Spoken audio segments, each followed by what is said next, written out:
এই কথা শুনিয়া সবাই করিবেন গমন, দয়াল নবীর কাছে যাইয়া দিবে দর্শন। যাইয়া দেখে দিনের নবী দিনের পয়গাম্বরে, সেজদা দিয়া ফইরা রইছে আল্লাহর দরবারে। জোরে বলেন সুবহানাল্লাহ। আল্লাহ বলে ওগো দোস্ত তোমারে দেই কইয়া, এই মুহূর্তে সেজদা কান্না লও না রে উঠাইয়া।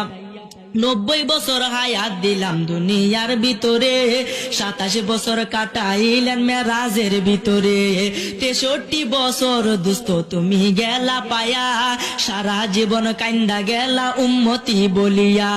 হাসরের ময়দানে আপনাই কাটতে দিব না, যাহা চাইবেন তাহা পাইবেন ফিরত দিব না।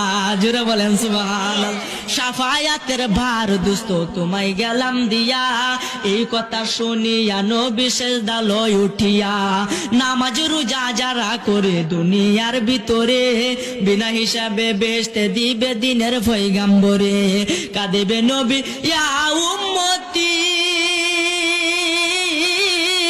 আমার উম্মতের হবে কি গতি। কাঁদিবে নবী ইয়া উম্মতি, আমার উম্মতের হবে কি গতি।